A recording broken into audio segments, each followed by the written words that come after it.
All eyes are on New Hampshire tonight as the candidates make their final pitches on the eve of the first primary. Southeast Los Angeles made an investment in jobs today with the opening of a new job training facility. And activists gathered at today's Oscar nominees luncheon to support the Oscars boycott and call for more diversity in Hollywood. Annenberg TV News is next.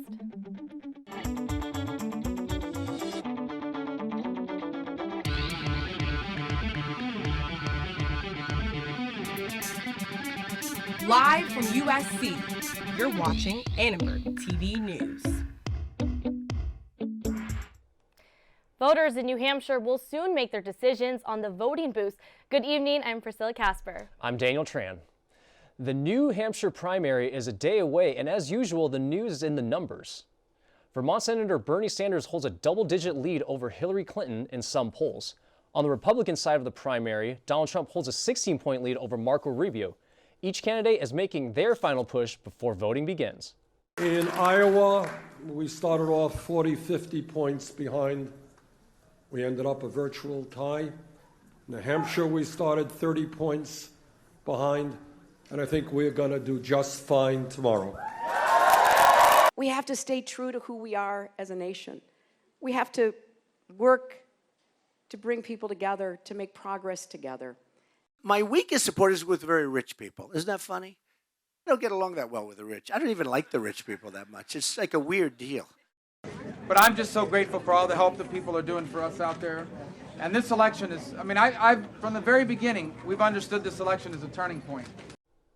New Hampshire state law requires that the polls be open between 11 a.m. and 7 p.m. tomorrow, but each town and city is able to set its own hours. Some polls are opening as early as 6 a.m. Social media was on fire today with a backlash against some famous Hillary supporters. Feminist icons Gloria Steinem. There's a special place in hell for women who don't help each other. Recently, both Madeleine Albright and Gloria Steinem scolded young women for not supporting the Democratic female candidate. But many women resented Albright's implication that they should support Clinton simply because of her gender. I do not think it's right, per se, to shame young women into voting a certain way. We should be empowering young women to support who they want to support. A USA Today survey showed that women under 35 support Senator Sanders by a 20-point margin. Clinton's support from women, on the other hand, comes mostly from women over 45. Before Bernie entered the race, a lot of women were supporting Hillary Clinton because they thought she had women's best interest in mind. But it seems like now Bernie actually has more of an interest in women. I would rather have a man in office who supports women than having a woman in office who supports herself. One political expert doesn't think Clinton's gender will play a large role among millennial voters. The main focus really is the economy, and that may explain their vote more than feeling that they need to express some loyalty to Hillary Clinton because of her sex. Clinton and Sanders will face off tomorrow in the New Hampshire primary. Sanders is expected to carry the state. For Annenberg Media, I'm Sonica Bargo. The presidential election isn't the only campaign buzzing around campus. After weeks of candidates campaigning, voting for USC's undergraduate student government begins at midnight. According to the USG, only 1/3 of the student body voted in last year's election for president and senators. This year, USG is bringing in food trucks in hopes of a bigger voter turnout, but students feel there is still more they can do to increase interest. More presence on social media. I've just heard it from word of mouth recently. What worked in high school is that we had a certain segment of the day where we would learn about who the candidates were, and it's kind of mandatory for us to vote. I know that's not possible in college because the different classes and stuff, but I really think that social media should provide a way of having us know exactly when the date is and who the people we're voting for are. Voting begins tomorrow and will continue through Thursday. Students can vote in person at polling stations at Parkside, Tommy Trojan, and the Finger Fountain, or online at elections.usc.edu. The Centers for Disease Control and Prevention announced today that its Emergency Operations Center has been put on a Level 1 status because of the Zika virus outbreak. This is the highest level of activation by the CDC. It comes after President Obama asked Congress for $1.8 billion in emergency funds to prepare for and stop the spread of the virus. Visual public health problem, and that effect is very broad, such as a social, economic, nearly everywhere impact. So presidents put that this large lump sum of money to facilitate the study that this virus develop the vaccine and ultimately block the virus spreading, which is the right decision. According to the CDC, there have been 50 confirmed cases among U.S. travelers in the past 2 months. Health officials say they've started to develop a vaccine, but it won't be ready for a few years. Chipotle closed its restaurants for a few hours today after the CDC cleared the popular chain of an E. coli contamination a week ago. Stores were closed until 3 p.m. for a food safety meeting for all employees. Annenberg Media's Dan Lovey has the story.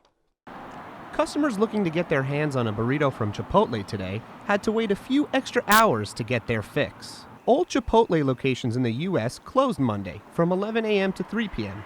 Some customers had no idea the restaurant was closing for a few hours. I feel like they could have done it after traditional operating hours because it's really upsetting for us. Me and a group of friends here wanted to go to Chipotle today, and now we can't because they're closed until 3 p.m. The reason for the temporary closure was so that Chipotle could have a company-wide meeting with its 50,000-plus employees. The meeting provided an opportunity for employees to ask questions and to discuss the changes the company is making to its food safety practices. The Mexican fast food chain is still recovering after several outbreaks of E. coli and norovirus affected hundreds of people from California to Oregon to Minnesota to Massachusetts. The Centers for Disease Control and Prevention said last week that the E. coli outbreak appears to be over at Chipotle. Chipotle was trying to win back its customers by offering a free burrito to anyone who texted the word rain check to a special number.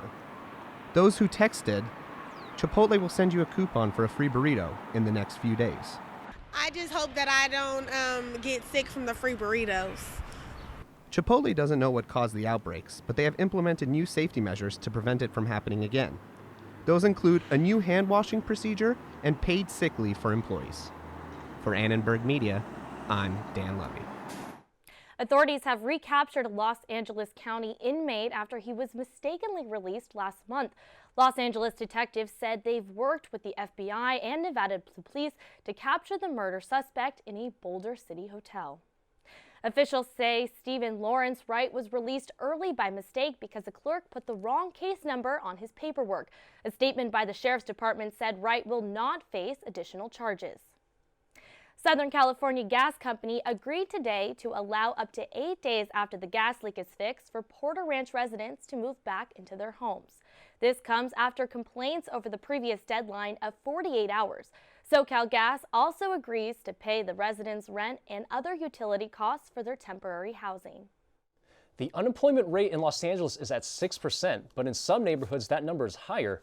Annenberg Media's Kelly Brinke went to the opening of a new research center in South LA to talk with residents hoping to find work. Southeast Los Angeles is celebrating. A new opportunity for locals to find jobs. It is City Hall's first priority that if you're looking for work, we're going to help you find it. And people can find that help Monday through Friday at the new South LA Work Source Center off Slauson Avenue. Wherever the employers are at, we're going to go to them. The centers offer a variety of services. Work readiness, preparedness workshops, any types of training in different sectors. Job placement opportunities. After signing in up front, people can come into this room, use one of several computers to build a resume or search for a job online. Now, this service, along with all the other services provided here, are completely free. More than half that come here usually have a job. Tara Myers plans to be one of those people at the other WorkSource location on Vermont Avenue. She just lost her job 3 days ago. Coming here, I've met the right people that have a really good mental and positive disposition and give me encouragement and the resources that I need to find employment. The centers are designed to help people like Tara, but many unemployed don't know about the services available. I had a gentleman come in who said, I've been here 3 days and I've already got 4 job offers. I've been on 4 interviews, and my relatives didn't even know this business exists. I have relatives that are out of work. Mayor Garcetti hopes to find more people work by investing $2.4 million in new job training programs. From Annenberg Media, Kelly Reed. Stocks fell Monday as the entire market closed in the red. The Dow Jones fell by 177 points to finish at 16,027. The Nasdaq index fell by 79 points to finish at 4,283. A small group of protesters gathered outside the Beverly Hilton today. Inside, Oscar nominees were having lunch. The demonstrators are angry because for the second year in a row, only white actors and actresses were nominated for an Academy Award. Protesters say they want to send a message to Hollywood. It's time for things to change. But at the end of the day, Hollywood and the power structure is designed by older white men who make the decisions. We need to have more people of color, more women in those roles of decision making, and that way everyone's story can be told at some point. Hollywood, open up your eyes. Hollywood, give opportunities to minorities, give opportunities to African Americans, Latinos, Asians throughout Hollywood. These activists say they'll be protesting again the day of the Academy Awards on February 28th. YouTube is on campus this week, hosting a series of workshops and talks on everything from news on YouTube to 360 video. Employees from USC Keck headed to Boulevard today to deliver their contract demands to President Nikias. And record-setting heat in February? We'll tell you more after the break.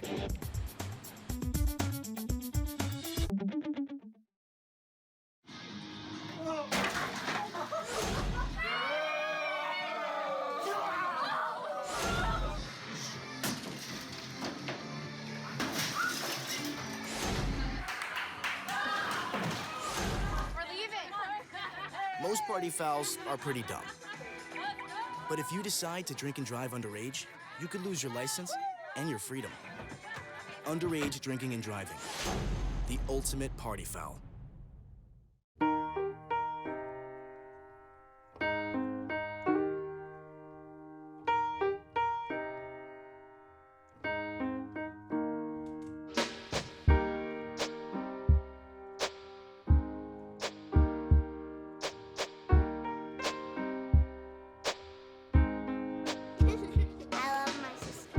Heart doesn't see race.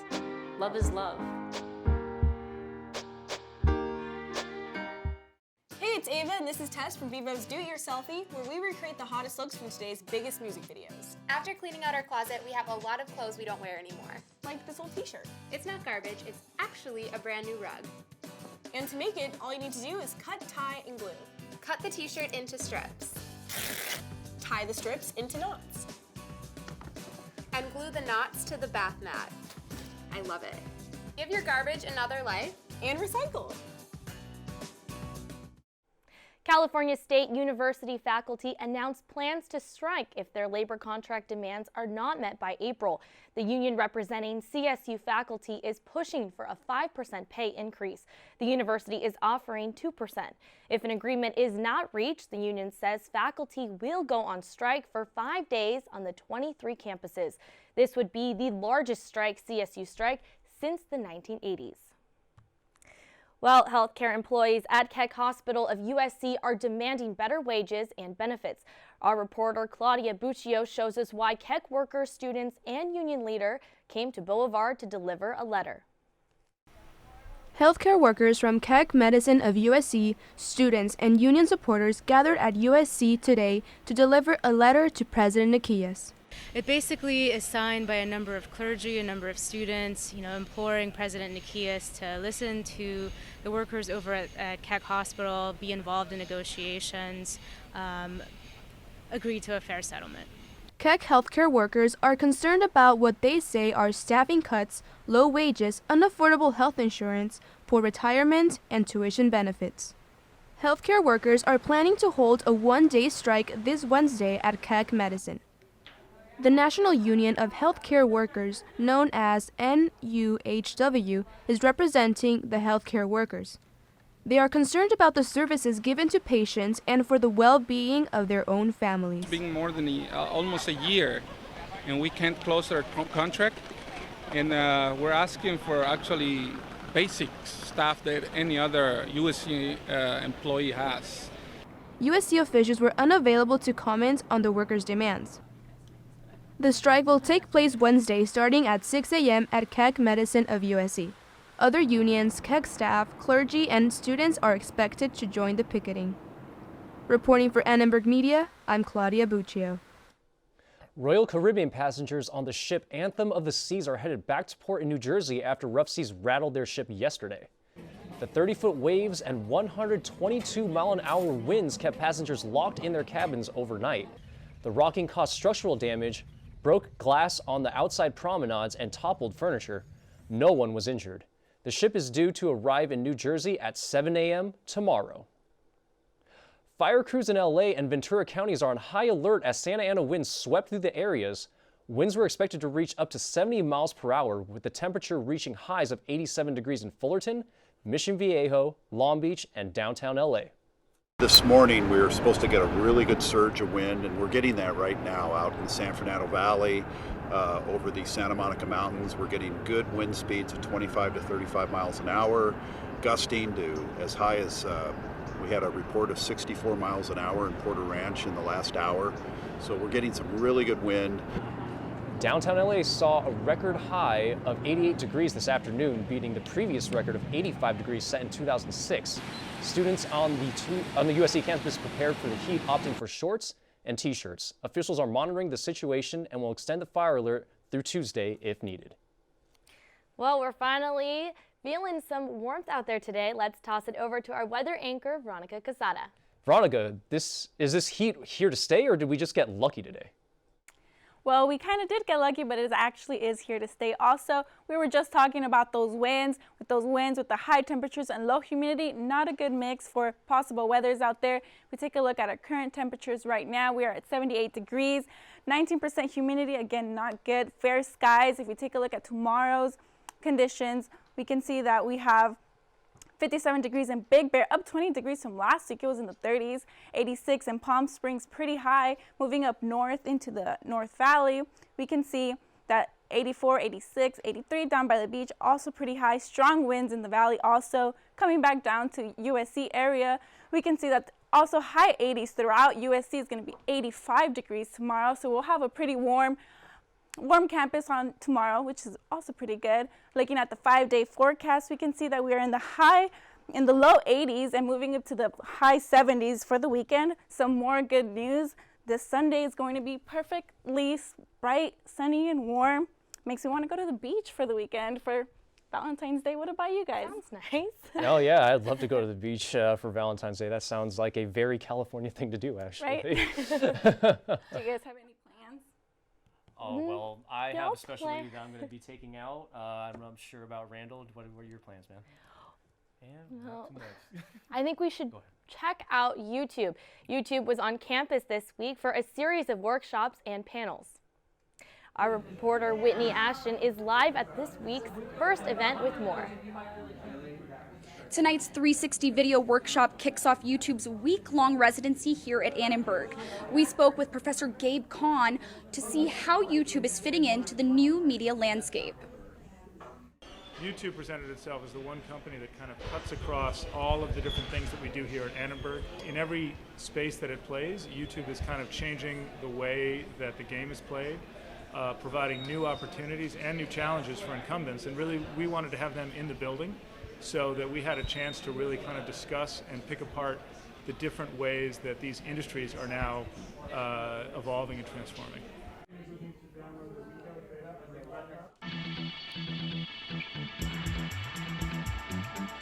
Wow, that was pretty cool. I wish I was there to learn how to work the 360.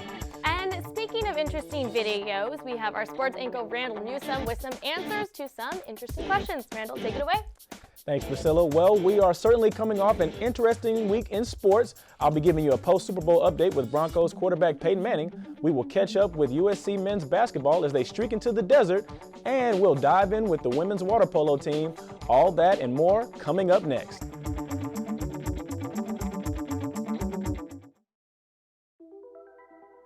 Todd's a great guy. I mean, look at him. What A sweetheart. Attaboy. Wait, Todd, what are you doing? How totally selfish and un-Todd-like of you. Come on, Todd. Come on, man. Wow, these are really good. You act surprised.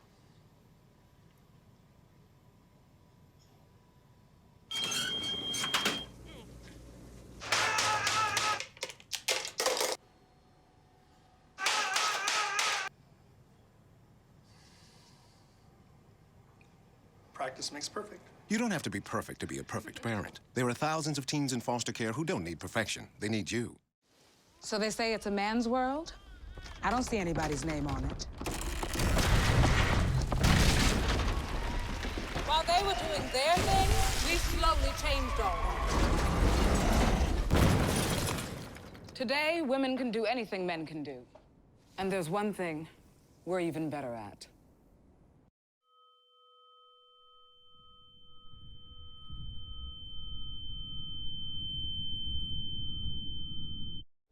Well, the big game is over, and so is the NFL season. Now all eyes turn to Peyton Manning and his big decision. The 39-year-old future Hall of Famer has just captured the second Super Bowl of his career. But will it be his last?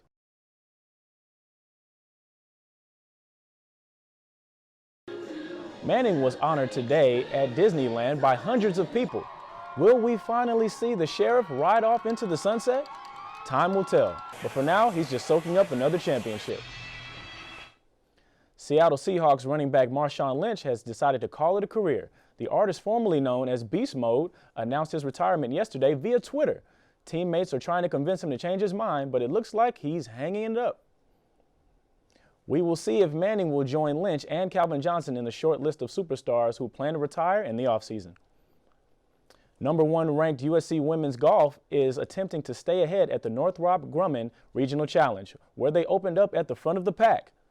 Now, the women of Troy fell to 5th place in the standings this afternoon, but they are still within striking distance of frontrunner Washington. The final round is the invitational set for tomorrow. The ladies have one more day to climb back into the lead. USC men's basketball is trying to extend its 3-game winning streak. Their previous streak actually started with their next opponent, Arizona State. Last time they faced the Sun Devils, they won by 10 at home. Now they're looking to turn the heat up in Tempe this Friday. Our team defense is really good. I feel like it's the best in the pack, and that's what's been carrying us. Also one of the highest scoring teams in the pack, so we hold them down and we just score points, basically. Tip-off is at 8 p.m. and it will be broadcast on the Pac-12 network. Men's tennis is a perfect 5-0 after sweeping a doubleheader against Grand Canyon and Loyola Marymount. Is it too early for championship talk? We're just not trying to get ahead of ourselves. It's one match at a time. We had a great start and we're proud of that, but it's a long season and we have a long way to go. So every match is a new match and every point is a new point. So we try to take it one step at a time. The team is headed to Charlottesville, Virginia this weekend, where they will compete in the National Indoor Championships. The women of Troy water polo team is also undefeated. The ladies are 2-0, and even though it is extremely early in their season, expectations are already very high. The national championships, absolutely. That's what we've been working on. That's what we think about every single day. That's what motivates us. Be the national championships, be the conference champions, and win every tournament that we're in. The women of Troy's next test will come in a scrimmage against the Brazilian national team on Wednesday. Wow, we got some exciting things going on campus, not named football. I know, those are the only sports I follow really. Basketball and football, but hey, if there's a 2-0 team on campus, I'm going to watch that. Hey, I mean, the springtime is not the time for USC fans to go into hiding. I mean, it's an exciting time. It is an exciting time. The threat of free pizza would definitely bring me out to those games as well. Well, now you get free pizza and a good team to watch. Oh, there you go. Hey, you get something to eat and something to enjoy visually. It's fine. Yeah. Last night's Super Bowl halftime had people talking. We talked to students to get the reactions on the show next.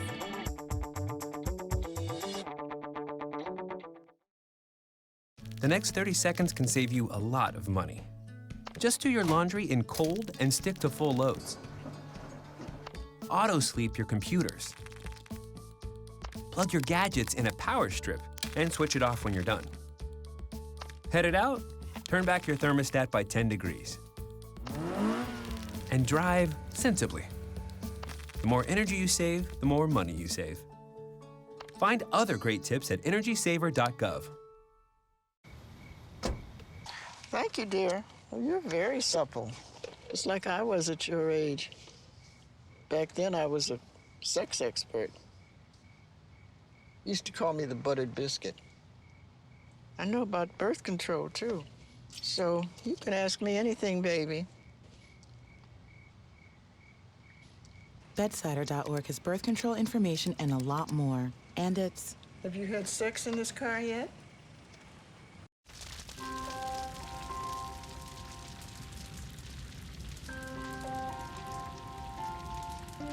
A single ember that escapes from a wildfire can travel more than a mile.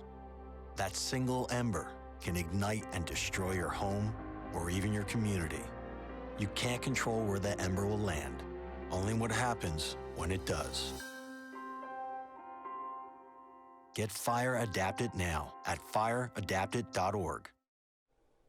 The halftime show at the Super Bowl included commentary on issues like the Black Lives Matter movement and gay rights. Was this appropriate for a football game?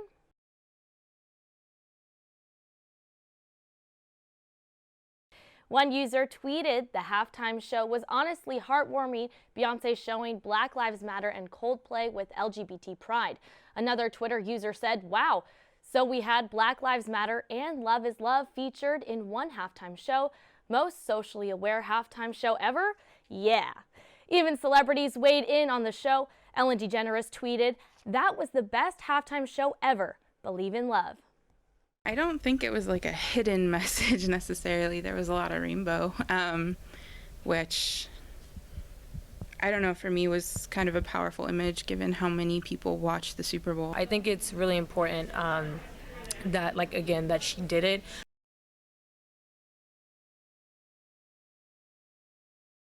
Sure, their overall message is something that's important that we need to focus on, but the tactics that they've been using and the way they've been going about it have been completely inappropriate. Formation, released Saturday, has already racked up more than 7 million views on YouTube.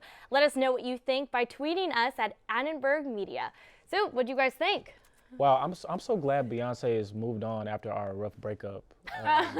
She's really taking care of herself. Yeah, and I'm so so glad. she rebounded and got Jay-Z. I know, she had to settle for Jay-Z. You believe that? I can't believe that. That sucks. I'm happy for her though. I mean, overall, I guess she did okay. She did almost fall at the Super Bowl game. Did you guys catch that? Yeah, I did. Did she fall, or was that a move? Was that a dance move? Oh, so she played it off as a dance move. That just shows how good of a performer she is. Best athlete on the field.